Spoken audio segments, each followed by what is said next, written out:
Hello. Hey there, Aisla. How are you today? Doing well. I'm cold. Colorado is very cold. You know what? Amsterdam is very cold right now, too. We've had cold. It doesn't usually freeze out, but it's Mm. been freezing the past few days. We had a slight increase today, so warmed up a little bit. But yeah, things are changing. And then Mhm. we've got what? Massive snow hitting from Texas to Florida. Yeah. It's definitely a new world. And I mean, I feel like a sign of growing up or aging is complaining about the weather no matter what it is. Like, I It mean, hurts the bones these days. yeah, I either got to complain about the weather when it's hot or cold or complain about my health, I think, as I get every couple of years, you add something new on, right? So, in addition to the weather, you had Yes. a pretty neat thing happen in January. You were honored. Would you be willing to share with people about that who maybe You don't know, know?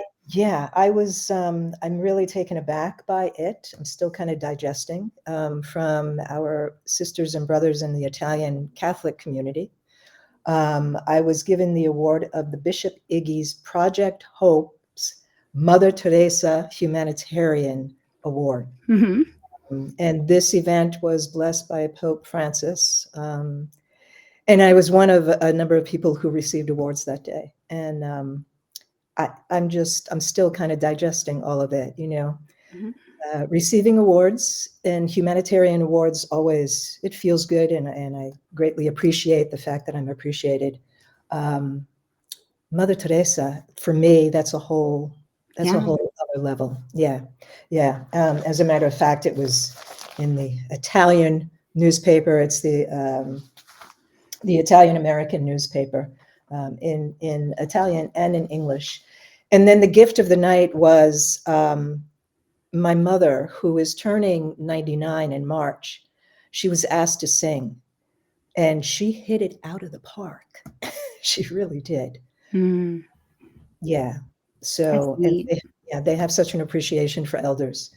Um, but it was a wonderful and a very humbling gathering. Yes. Yeah, that's fantastic. And we did send it out in our email. So if you are, we don't send a lot of emails, but if you're interested in getting little updates, I certainly would love to send them to you. So you can just go to the website and sign up there. And another update, we're not going to get into all of the things that are coming up because we actually have a pretty full show about Ukraine and green rebuilding. It's quite Right. interesting. Right. But we did want to have I did want to have you talk a little bit about the event you're sponsoring in March, or the Her Many Voices is sponsoring in March. Yes, Her Many Voices is sponsoring, and we just confirmed this, made it official just a couple hours ago. The Cannabis Embassy Initiative is putting together their centenaria of cannabis prohibition Mm. gathering at the UN in Vienna. And that's going to be March 10th through the 14th. So, for those of you who are not familiar with the Cannabis Embassy folks, they are out there educating people left and right on this plant medicine. And so we will have an opportunity to be in front of, there'll be 2,000 delegates who will be attending this event at the UN. So we will have an opportunity for people to come and, you know, get a little bit of an education. And we really do need to do this in these kind of circles, right? Yeah. Hemp, the cannabis plant in general, is really truly addressing a tremendous amount of the sustainability goals that are out there, that the Yeah. UN put out there. And so we need to have people who are educated, who are making the decisions around this plant, who have actual education on what this plant is, Hmm. as opposed to the archaic beliefs of, you know, it's the devil's seed and it was made illegal, but it was truly made illegal because of basically racist and control reasons. So fast forward, it's 100 years since it was put in the Commission on Narcotic Drugs. They made it like an opioid thing, right? That was in 1925. So here we are, fast forward 100 years, and this event is happening. And hopefully people will educate themselves before they go out into their countries and start talking about this plant. Yeah, that would be great. Yeah, And yeah. that's so neat.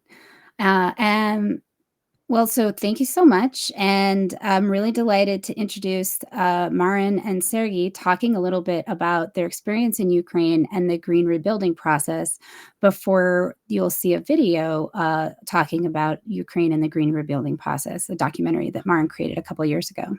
Right. And some of Maren's work, my understanding, some of Maren's work is going to be at the UN as well. Oh, wonderful. Yeah. Yeah. Hello, All right. in the many time zones of our audience. My name is Maren Krings. I'm a German climate impact storyteller with a set passion to explore and share man-made solutions to combat climate change and promote social and climate justice. Most recently, I have been on the move in Iceland, India, and Pakistan. Returning from my global fieldwork and research, I bring back stories and insights captured through photography, filmmaking, and writing. This podcast is a joint format between Her Many Voices Foundation and myself to share these insights with you, our respected audience. Today, my guest is Sergyi Kovalenkov. I would like to welcome Sergyi to the screen here. Hello, Sergyi. Good day, Maren. Thank you for having me. Lovely to have you here. Let me give our guest a little introduction to you. Sergyi Kovalenkov, a Ukrainian home builder with over 14 years of experience in the industry of hemp eco buildings. In 2015, he founded Hempire UA to create an extremely light and carbon negative hemp-lime insulation mix called the Fifth Element. After receiving numerous awards and completing many building projects worldwide, he founded Hempire USA in 2018. Since the full-scale Russian invasion in 2022, Sergyi started to help in rebuilding his own country using his experience and resources under his NGO named Hemp Ukraine Recover. His vast experience and knowledge in the field of energy efficiency and green building has brought him invitations to speak at numerous international green tech, environmental, and hemp conferences. He is also one of the founders of the US Building Association. With Hempire, he's focusing on helping companies around the world to set up hemp processing and manufacturing facilities to speed up the transition of construction industry towards a more sustainable products and more healthy way of living. In our conversation today, we will talk about sourcing materials and building hemp homes during the war. Just for a general framing for our audience. Today is January 22nd of 2025. The Ukrainian people are experiencing their 1064th day of war. Personally, my thoughts are going out to all of my Ukrainian friends who have helped me during the production of the film and who are relentlessly fighting for their country and their survival. Hanna, Sveta, Sergyi, that's you, and also Sergyi and his entire family in Kiev, Yuri, Oleg, and Nina with her children. I hope you're all coping physically and mentally and are in warm homes. The hardships and losses, the human suffering and the destruction within the country is beyond imagination. Myself, I went to Ukraine in August of 2023 to see, document, and understand better how the war impacts people's lives, as well as the environment. So far, I have not found an accurate footprint calculation of the holistic impacts of war on the planet and in regards to our planetary overshoots. Specific calculations have been made, addressing radioactive contamination after the use of armor-piercing shells containing depleted uranium. However, I am missing the conversation about the contamination deriving from bombed infrastructure. Millions of private homes, Neighborhoods consisting of high-rise apartment blocks, bridges, roads, and more have been destroyed during the war and left behind huge amounts of waste. Some of it applies as toxic waste that spreads throughout the environment as particles of plastic, polystyrene, and styrofoam bowls. Others, such as cement, glass, and steel materials used in mixed manners, cannot be recycled on site and thus end up in open waste dumps.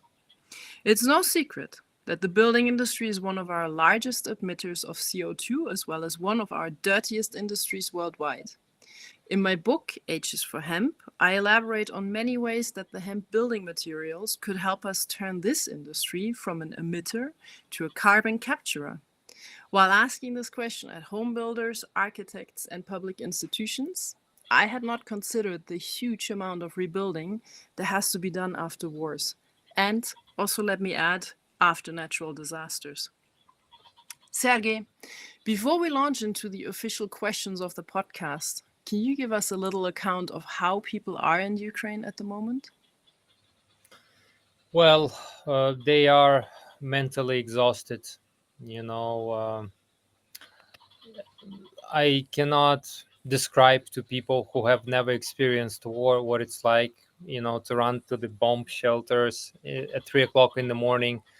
And, it can be happening, you know, days, weeks, it can be happening throughout, the entire day. For example, when the siren goes off for hours, and then kids have to go to school the next morning. People have to get back to their normal life and make a living. It's definitely devastating. And it's not just been 3 years of war. It's been, more than 10 years. It really started in 2014. So 10 years of terror. Some people have experienced it firsthand, for the entire 10 years, some, just for 3. But it's a detrimental situation economically, psychologically, mentally. It's a disastrous situation. People are exhausted. They need a break. That's as simple as that to describe it. Thank you, Sergey, for giving us this update and definitely recalling to all of us people, like myself, how beautiful we have it, how peacefully peace can be, and what attributes that brings with it. And let's move into the official topic, which is more on the building. But let's all please keep in mind that we're talking about people's lives and people's well-being in this podcast mostly. So Sergey, how would you rate that hemp building materials can be most successfully be used in this rebuilding process in Ukraine in an ecological way that also would counteract the immense environmental footprint that the war has so far created? Well, I think it's one of the obvious solutions to rebuild in Ukraine, because when you are receiving a rocket in your house, we have a situations where some old women, some old grandmother gets her house partially destroyed, and there is a hole literally in the house. How can you rebuild that part of the wall with the modern traditional materials that are currently exist on the construction market? I don't understand how can you fill it up with the block and the rock wall in that particular, to fill up the hole, because there are different programs that currently exist, which I'm not really, I don't see how effective they are on helping out people in need. But what this material does, hemp-lime in particular, we can fill up any hole, any void in the wall, in the roof. It's a quite versatile material. For me, it's a no-brainer to use local bio-based materials, especially that we have been doing it for 10 years, and I've been doing it for the last 15 years almost. For me, it's a no-brainer that this technology has a huge future and will play a major role in reconstruction of Ukraine after the war stops. Sergey, I want to ask for our audience, because I have heard you in many direct conversations that we've had, but also in interviews that I've heard with you.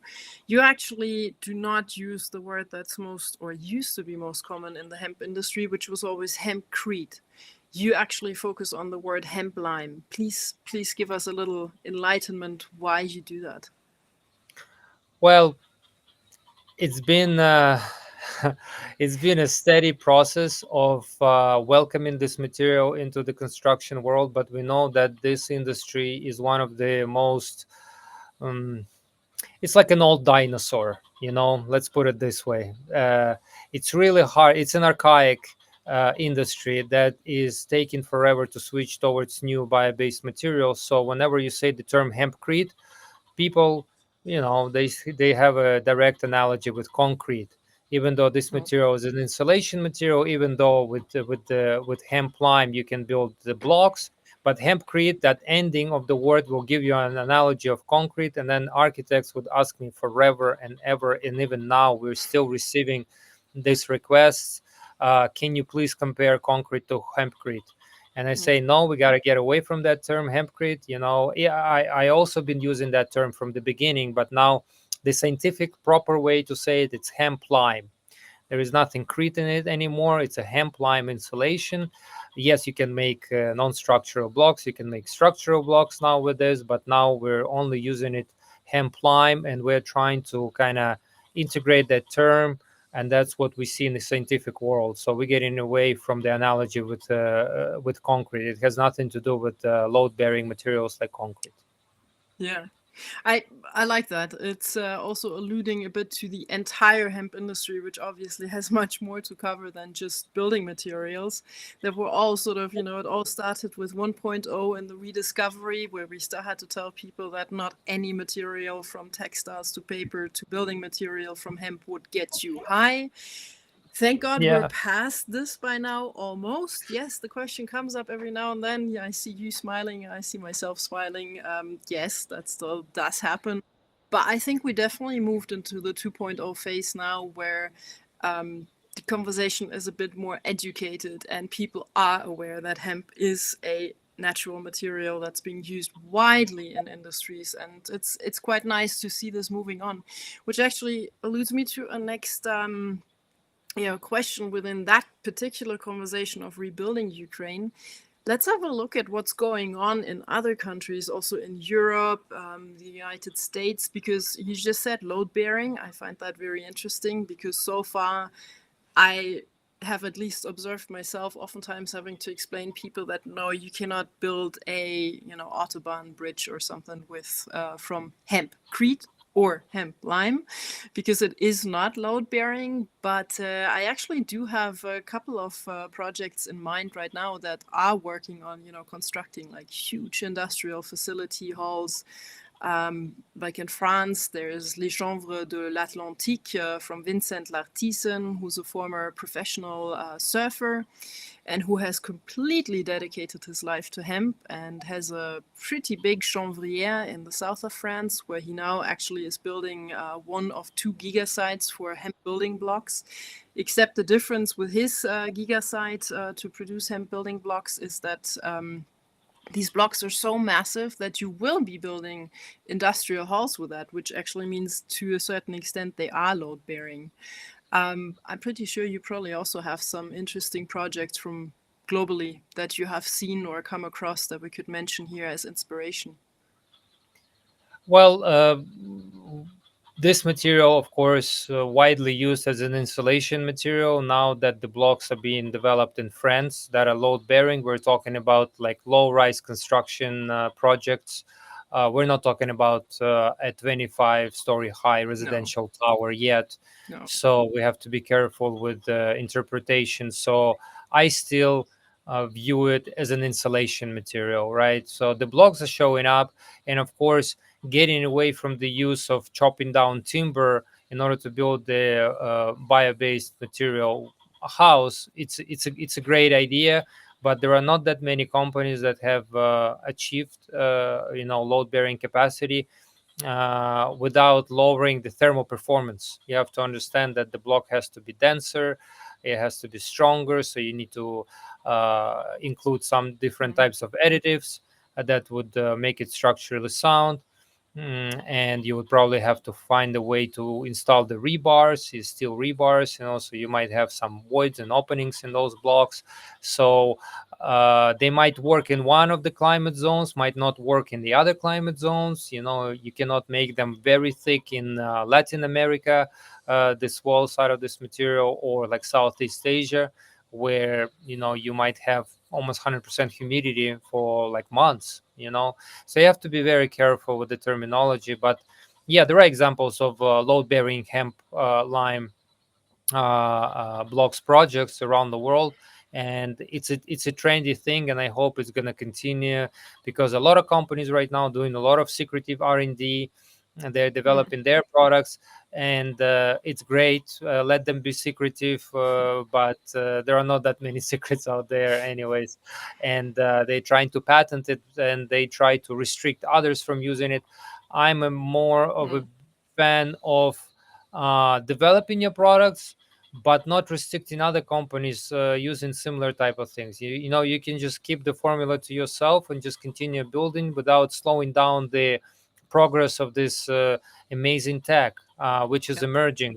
So yeah, for that's right now one of the right now one of the projects that we are currently participating in is a stargazing center in the middle of Colorado desert, where there is going to be a round observatory with 20 villas, and they're all going to be built out of hemp. They're being constructed as we speak. I'm going to be there in February, and it's a beautiful, beautiful project. So we will see more different round shapes. Like this observatory is going to be a round shaped structure. This is what I like to see architects becoming brave about using this tech, because we can make structures of different shape and form, as you have seen before. So that's I'm just happy to see that different facilities are being built out around the world.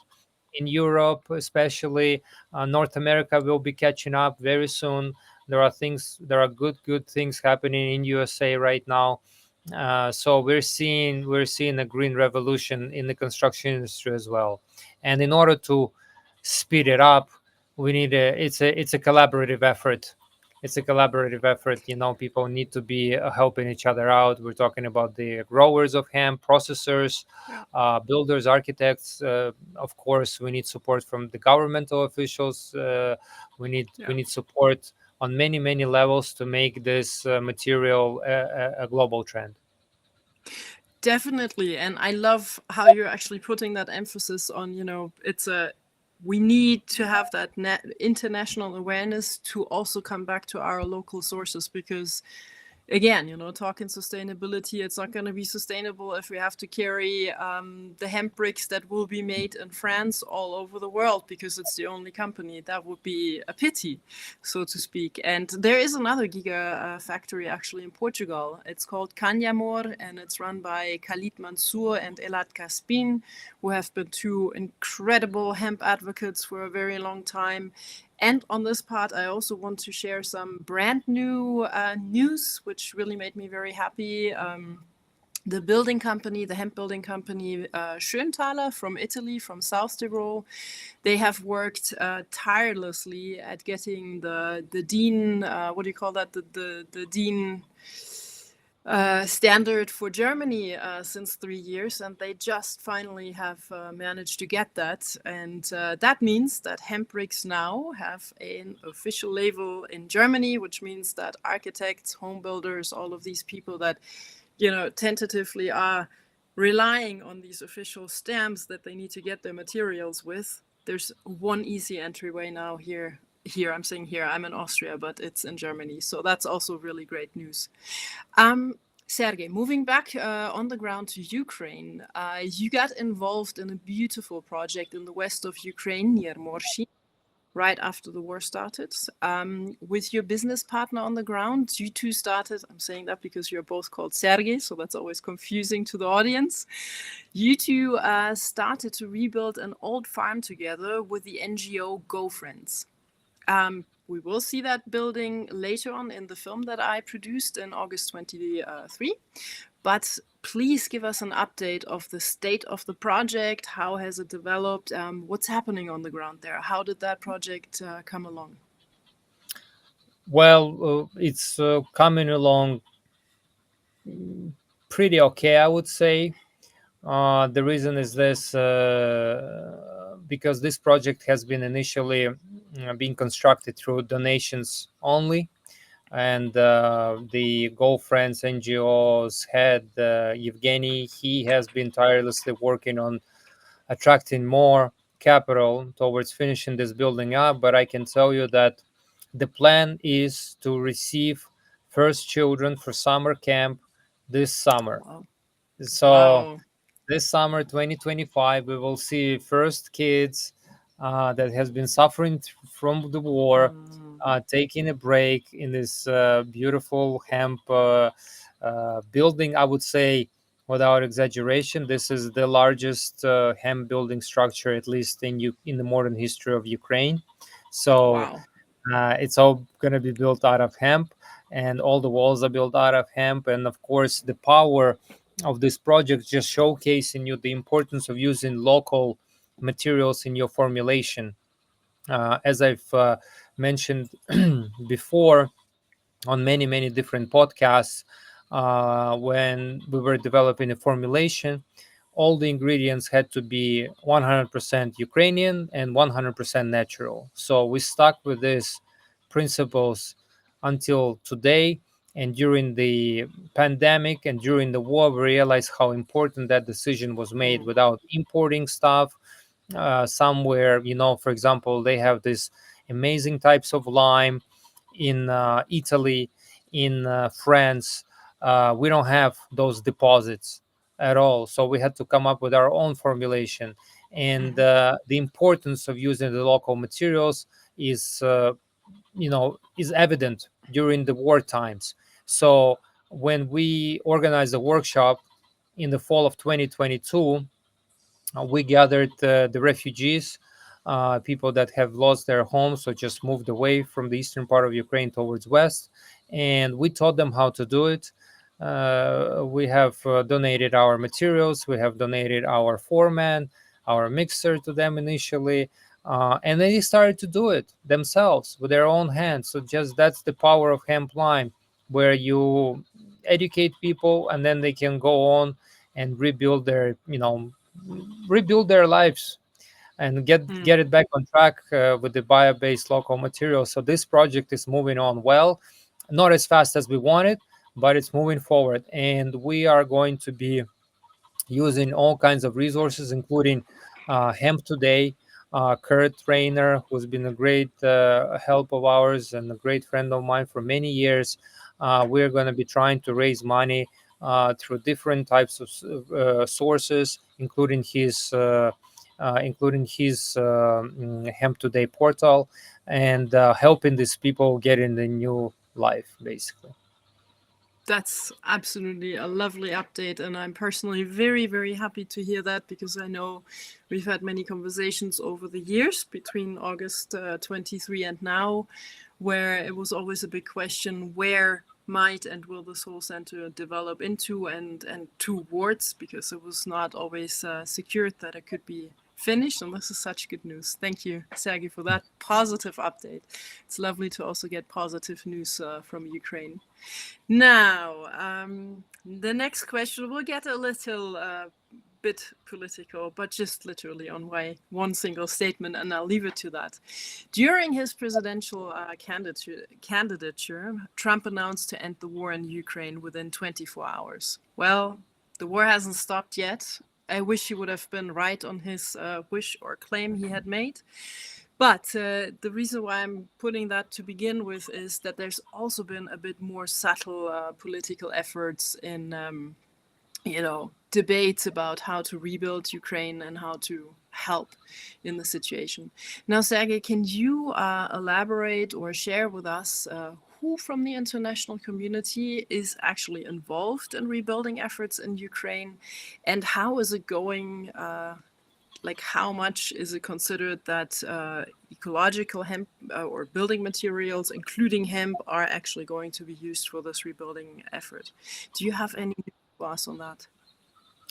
Well, considering the American president's claim that he's going to stop, I hope he will help us stop this madness, because the resilience and the courage of Ukrainian people is definitely not enough when you're being outnumbered, when you're being outgunned. This is Yeah. just, we're talking about preserving our nation. So any efforts from the international community that can help us stop, not today, tomorrow, maybe in a week or maybe in a month, uh, it's better than nothing. So we Yes. need that assistance, because it's just ridiculous from any point you look at it. It's a massacre. And I have attended a rebuild Ukraine conference, and I spoke at one in Canada a year ago. Last fall, I visited also the Warsaw Rebuild Ukraine conference, where we saw positive signs of instruments being developed by Ukrainian government and international insurance companies, now protecting foreign investments if they decide to go in and invest into rebuilding infrastructure projects in Ukraine. Up until this point, there hasn't been any instruments, according to foreign companies that want to move in and want to execute and want to help Ukrainian nation get back on track, because we've been thrown back, I don't know, decades, with this war, from the infrastructure point of view, from energy point of view. So now these instruments are being developed, and the international community is ready to move into Ukraine, as long as their efforts are protected. And now there is it's a very complicated dialogue between the investors and Ukrainian government, right? How far can each one of these parties go when the rocket hits the building or the factory that's been newly Yeah. built, or that territory is going to get captured? Because strictly that factory had to be built close to specific resources or mine of some different types, right, of minerals. So it's a very tough question, and we saw a positive movement at the like I've heard positive feedback from the investment community in the Warsaw. That's as much as I can comment on that. Okay. Companies want to move in to Ukraine, but like there is a certain level of fear, right? When you came and visited us, and thank you so much, by the way, I appreciate your courage and bravery to come in and making a film about our efforts and what do we do there. It was, you had mixed feelings before coming to Ukraine, right? Yes. It's a country where everything's fine today, but the drone might hit the Yeah. building or the hotel where you're staying tomorrow, and you never, Yeah. like, there is no guarantee. This is exactly what the company's afraid of, the foreign companies, right? So uh, from what I understood, they will probably divide the country in three different sections, like a green zone, yellow zone, and red zone, depending on the how close the projects will be to the front lines. And of course they need some different instruments from the foreign banking and insurance institutions, along with the Ukrainian government, to help them out. But the efforts are being made to for, like, towards fruitful collaboration. Wow, that's really interesting to hear, and raises a lot of question on my end. Of course, if you do a separation into different zones, because we all know that that war in Ukraine is a very different war than when you're talking a set front line. Obviously, the drones can come anywhere, the planes can go anywhere, so it's. But I guess that's not to us to answer these things. But thank you, Sergey, for that update. And now, before we move into the 20-minute short documentary film that you just mentioned, where Let me just say that. Also, a huge thank you to you, Sergey, because you were the one to encourage me during an interview that we had in, I think it was very early in 2023 on phone. And you asked me one question that literally left me pondering for half a year and then eventually made me come to Ukraine.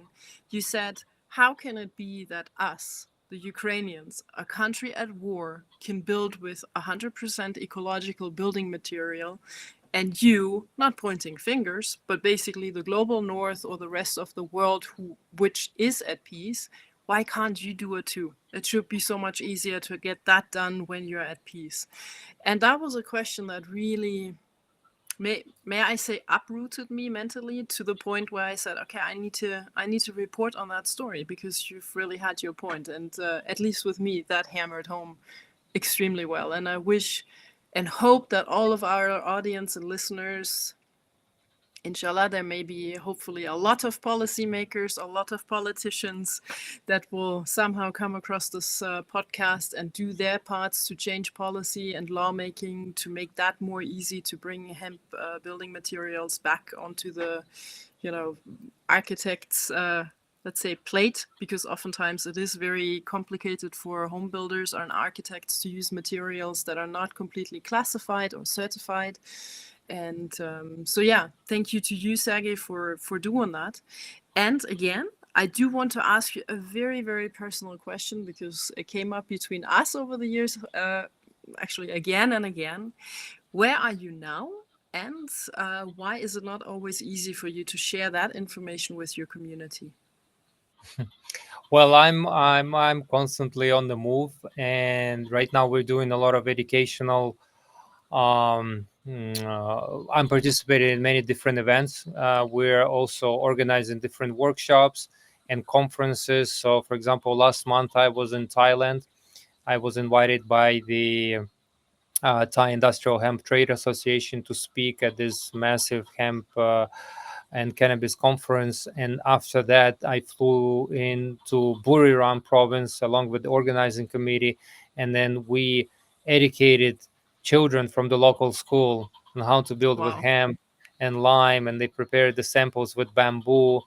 And now I'm in Indonesia, and we are working towards getting the first projects executed with the combination of bamboo and hemp lime.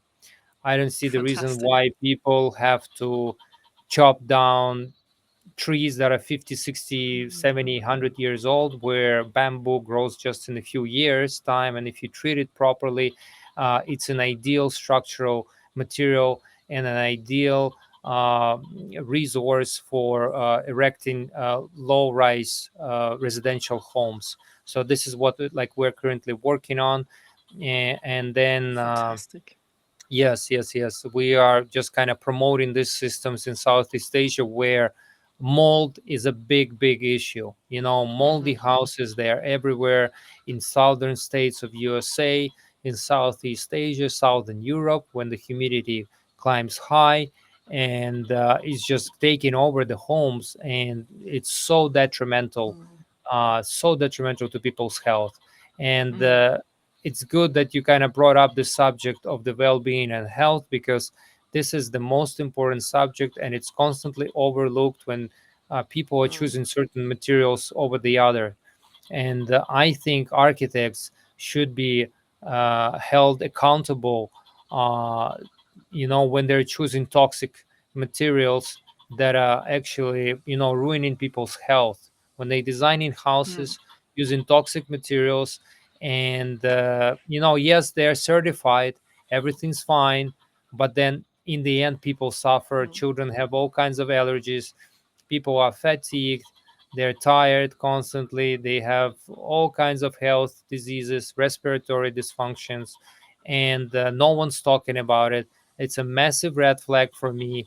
People should be overlooking this whole thing, and that's like the people that are certifying these materials, people that are including them in the homes. I'm talking about the government officials, the certification authorities, as well as the entities that write up standards, and architects Yeah. that are using these materials. They should be held accountable for all the kind of health issues that people have in the, because here in Indonesia, every house is a temple. They have a temple in the backyard of every house traditionally. That's how people in the Western world should be treating their homes. It's a temple where you come home to recover and rest, and in the end it's the building that's poisoning you and your children.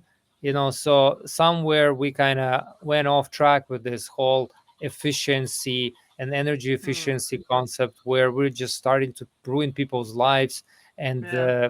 materials should never be, it's like choosing a car. You never choose a car only by looking at the how fast it goes. There are so many different parameters. The same goes for construction and installation materials. It's not only about thermal performance, which is Yeah. exceptional for hemp-lime, by the way. It's exceptional. But there are many other parameters.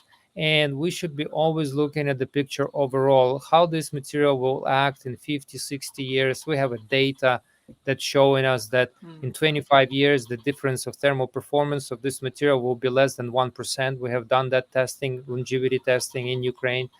And for me, it's a no-brainer.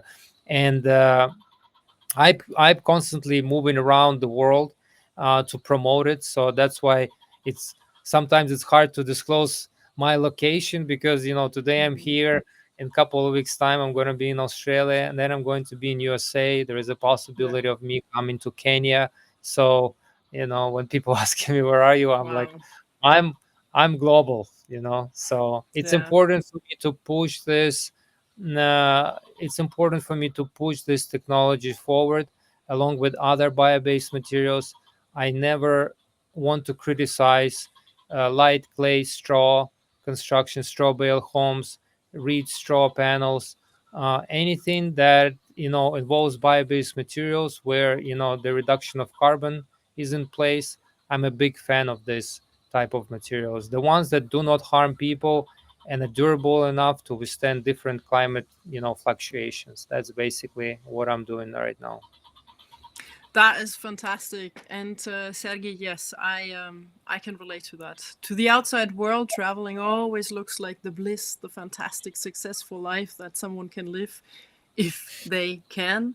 But oftentimes it's forgotten that sacrificing your personal life pretty much for the means of being on the road and doing educational efforts can also mean that you're. I mean, where do you live? You constantly are on the move. Not just the name of this podcast, but it also means to sacrifice your comfort zone, oftentimes entirely, because you don't know where you're going to sleep the next night or how comfortable it's going to be or if your personal needs are being met. And I just want to give or pull my chapeau to you. Thank you for doing the work that you do. Thank you for continuing this. I don't know if I should call it struggle or a journey. It's maybe a bit of both, for the sake of humanity becoming safer homes, more healthy homes, and as you said, and I really like that picture you painted, temples for all of us.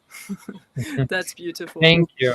Thank you so much for your kind words. But I just, on my behalf, I want to say thank you for what you do. And I want to say thank you for all the people all the brave Ukrainian men and women Yes. and the international community that are helping defend our beautiful country from this vicious act of aggression. So for me, traveling around the world, it's nothing like to the soldiers that are like sleeping Yeah. today, as of today, in January in the dungeons at negative temperatures. And so I really, I want to emphasize how important their efforts Yeah. are, and we'll try to help them, all of them. And I just hope that each one of us will stay healthy.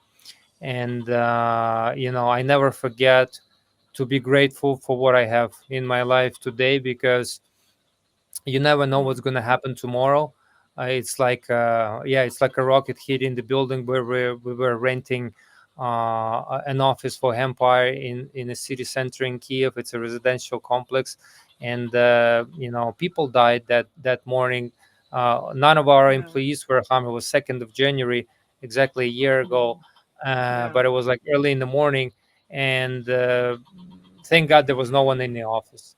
Mm. And you never know what's going to happen tomorrow. So we're just doing what we can. I'm trying to help as much as possible to support our people, and financially, and being vocal about what's happening, and of course trying to bring all kinds of hemp-based technologies to Ukraine. We have found Ukrainian Hemp Building Association last year. We're going to be organizing a massive international conference. We will make an announcement hopefully soon on the date of this event, and I'm looking forward to invite as many people as possible to see how we're doing it in Ukraine, how we're building our country. We have ongoing projects right now, hemp building projects as we speak, and we just want to share it with the international community how we're doing it. And as you rightly said, if we're doing it during the war, that means the rest of the world can do it during peaceful times. Thank you, Sergey. There is nothing to add from my side, but to wish Ukraine peace and a lot of success in the rebuilding, and a lot of success in your projects. And I can't wait to follow your path. It's always amazing to see what you're off to next. And thank you so much for being here today with us and sharing your story. And I would say now we'll let our audience see the film. It's another 20 minutes, and I thank everyone for the attention and for being here and for taking the time to watch our conversation. Thank you. Thank you very much.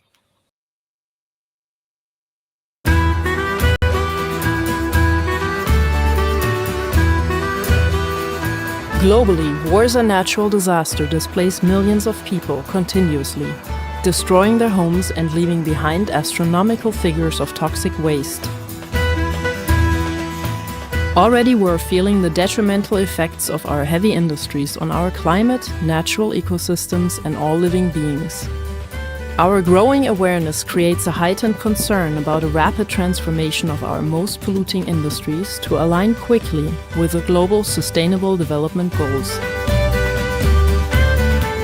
In the face of war, Ukrainians have found a solution that builds up on their long tradition of cultivating industrial hemp.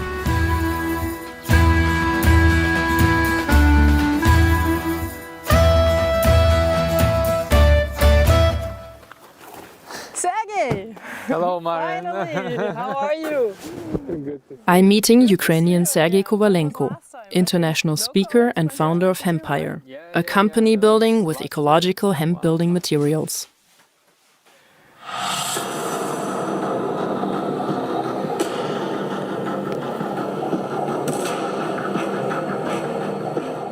Can we take the SDGs into consideration in our global rebuilding efforts?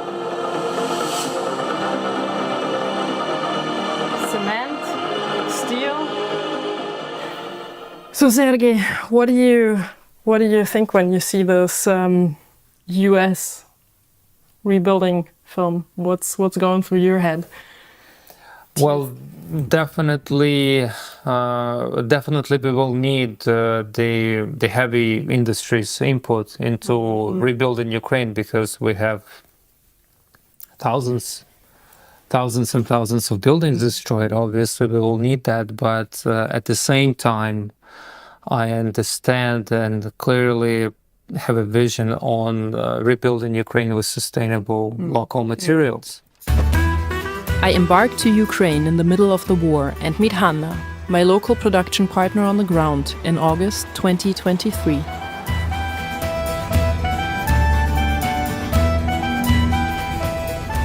We're on our way to Kiev to meet Sergei Boyko, business partner of Sergyi Kovalenkov at Hempire. A personal conviction of Sergei Boyko has long been to build a dome-shaped house for his entire family of 7. Hello, hello. Hello. Thank you. This is amazing. It's like a paradise of hemp domes.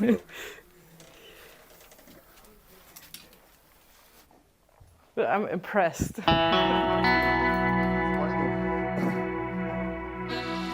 My colleague Hanna is taken on a tour of the organic-shaped labyrinth of the house. We begin to understand why the hemp dome invention of Sergyi Boyko and Sergyi Kovalenkov quickly became a trend for the ecological home builders not only in Ukraine. The hemp material's shape and functionality are matching up into a harmonious Gesamtwerk.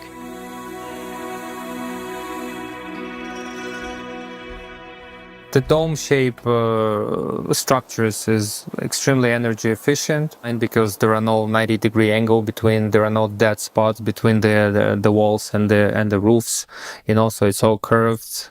Extremely energy efficient building. There are no 90-degree angles in nature. Nature is beautiful because it's all curved and shaped in a very interesting, unique texture. And don't forget about structural capabilities of such house, because all the truss system elements, they work together to resist any type of load. Either it's a snow load, it's a wind load, so it is an extremely structurally sound building. It's a cozy and comfortable environment to be in. We organized a workshop in one of the private schools in Kyiv for kids, and 7-8-year-old kids, they came up to me during the process and they asked me, like, does this mean I can build my own house? And I'm saying that's exactly the point. That's exactly the point, because I want them to think outside the box. I want them to realize that they can be doing it with their own hands. We're creating new neuropaths in their brain, understanding that they're able to do it. Once Sergyi Boyko mastered to build a prototype of the dome, he started looking for non-petrochemical materials. This is how he met Sergyi Kovalenkov, who had been promoting natural hemp-based building materials for years. Fascinated by the possibility to build with ecological materials, he joined Hempire as a partner in 2018 and built another 2 hemp-lime domes to add to the ensemble. The health aspect is crucial, because we're in home for us. It's a place where we recover. It's a place of our strength, right? And building a place where you're planning to recover out of toxic materials, it's kind of counterintuitive, right? So it has to be strictly natural materials. Next, our path leads to Irpin and Bucha. Both cities became site to some of the most atrocious war crimes against humanity, when the Russian aggressors tried to seize the country's capital in the beginning of the war.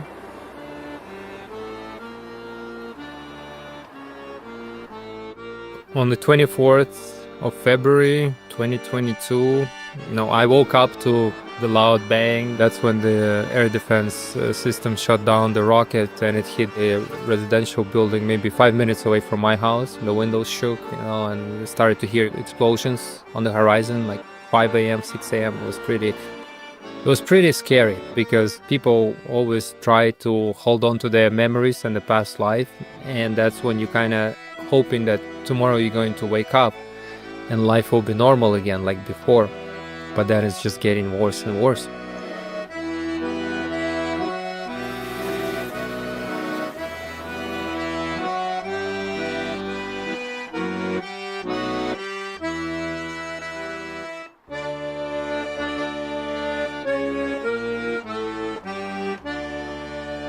Next, we're meeting with Taras Vyasovchenko, who is a deputy of the Irpin City Council for Reconstruction. Good morning. The fire is one thing, and then the microplastic that go everywhere is another problem. This not for fire. Is this a natural building material? No. It's the basalt. Basalt. Okay, so basalt. it's rock wool. Basalt. Mm-hmm. My basalt. Okay. And Currently, we refer to traditional building materials when we speak about polystyrene, cement, concrete, steel, fiberglass, mineral wool, styrofoam, and synthetic fibers. Most come from petrochemical sources and are very energy intensive to produce. We have a limited amount of time to create this environment, because a lot of people lost their homes. A lot of people lost their family members, a lot of people lost their businesses. The whole nation is suffering, and rebuilding Ukraine with toxic materials, it's criminal in my vision. Our current traditional materials have a problem. The raw materials they are made of are finite. Sand, minerals, and coal are not renewable at the speed of our consumption. With our growing need to house humanity, the building industry is one to continue growing, and we urgently need to find renewable and ecological materials for replacement. Hempcrete technology touches upon three major aspects of our life. It has an economic impact, it has a social impact, and it has an ecological impact. The war triggered a massive shock to the global energy markets, pushing up prices of building materials to unprecedented levels, especially in Ukraine. Before the war, the hemp house would be 10 to 15% more expensive than the house built out of aerated concrete blocks insulated by rock wool.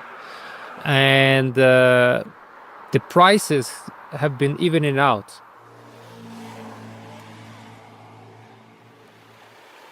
We're driving to the west of Ukraine, to Morshin, where Evgeny Moisev, an IT professional and refugee, saved 170 people from the eastern war zone. Under his supervision, the refugee community rebuilt an old farm, the Girlfriends Farm, to become a residential rehabilitation center.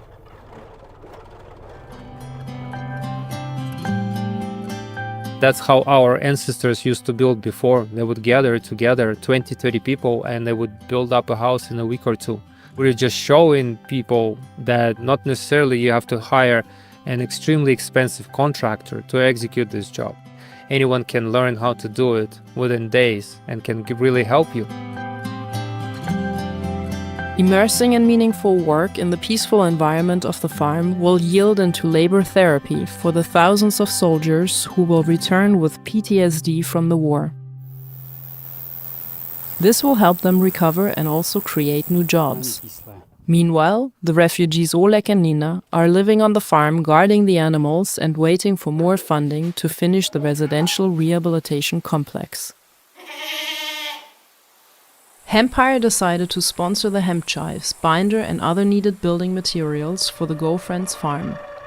This lighthouse project shows the advantages for recovery of soldiers through the benefits deriving from hemp-lime. The most important one is regulation of humidity. Number 2, energy efficiency. It's pest resistant. It's a fire resistant material. It's a mold resistant material. It blocks EMF, electromagnetic fields, and it's carbon negative.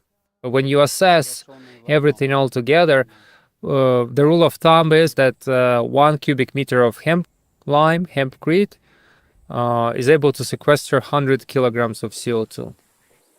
It's like a Maserati in the world of construction and insulation. It's a high-end product with all the advantages I've just listed.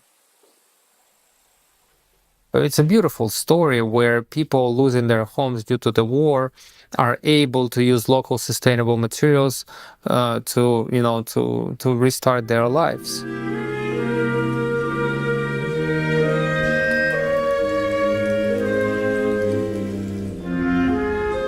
In 2015, the United Nations established the Sustainable Development Goals to reach carbon neutrality across industries in an effort to create a more just and peaceful planet. The global hemp industries are already addressing 9 out of the 17 goals and could help to turn one of the largest carbon emitters, the construction industry, into an absorber. Simply by using hemp-based materials, which are long-lasting, energy-efficient, and carbon-negative, we could create a significant change. Most of the carbon sequestration happens underground, in the root system. Farmers that grow hemp measured the amount of carbon in the soil in the beginning before the seeds were put into the ground and after the harvest. So the number that they have received altogether with the biomass and evaluation of the soil samples was 100 tons of CO2 per hectare. 99 point something, to be honest. So it completely changes the narrative regarding the carbon sequestration of hemp.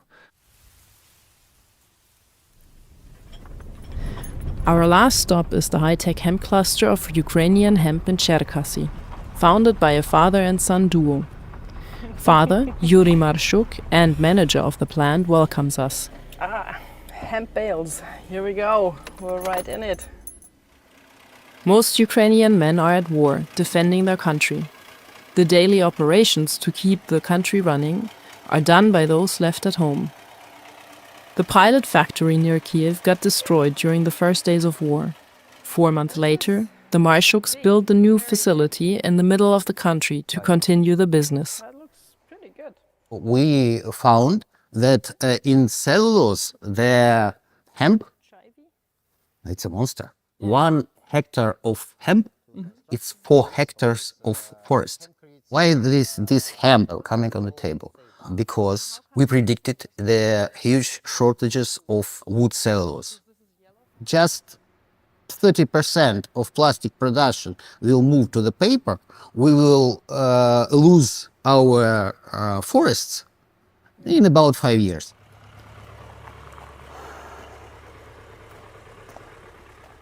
Establishing the processing line in close vicinity to the hemp fields secures economic and ecological viability. To produce in a more sustainable way, the plant biomass cannot be transported more than 100 kilometers to the factory. A new medium-size hemp processing machine was developed, the HempMax 1000. It can process between 1 to 1.5 tons per hour. It outputs 3 core elements: sheaves, fiber, and dust, which are used in the construction, textile, paper, and automotive industries.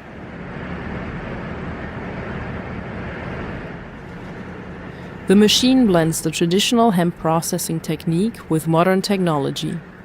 The result is an easy-to-use, reliable machine in a medium size for smaller plants.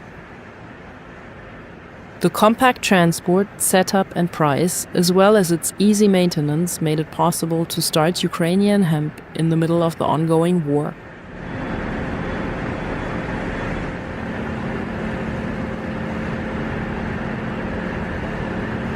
The advantage in Ukraine is, of course, in the scale. Yeah, we're the biggest country in Europe, and second biggest if you count Russia in.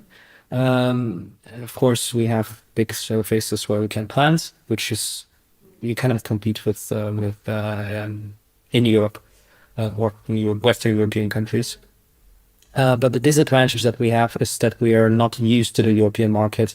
We have little regulations that are conform. We have little standards. So this is to be discovered, to be aligned. So this is what we're trying to do. Ukrainian hemp has already started to supply one of Europe's biggest paper food packaging companies, located in Germany, with the raw material from hemp cellulose. The network for the high-tech hemp cluster is already forming. Days after the production has started, a meeting of Yuri Lysenko, operator of the destroyed pilot plant, and Hempire Sergyi Boyko is manifesting the new hemp network. All have one goal in mind: to use hemp to help their country recover in a sustainable way.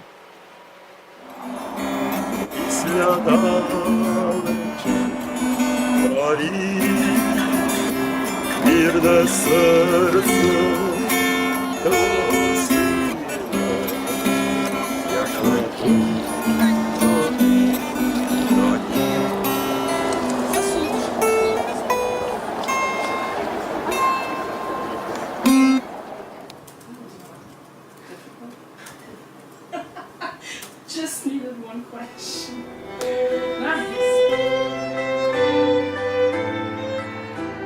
We need help from overseas. We have to be strict on how the funding is allocated, making sure that we're not in debt, that our grandchildren are paying back for all the terrible housing that is going to be erected in the next 10 years. We can rebuild Ukraine with our own natural sustainable materials. Technology is out there. We've been doing it for years. We know how to scale up. We need all that force, from the human resource, from the funding, in order to implement it in the quickest fashion. Hemp is definitely a huge part of the solution.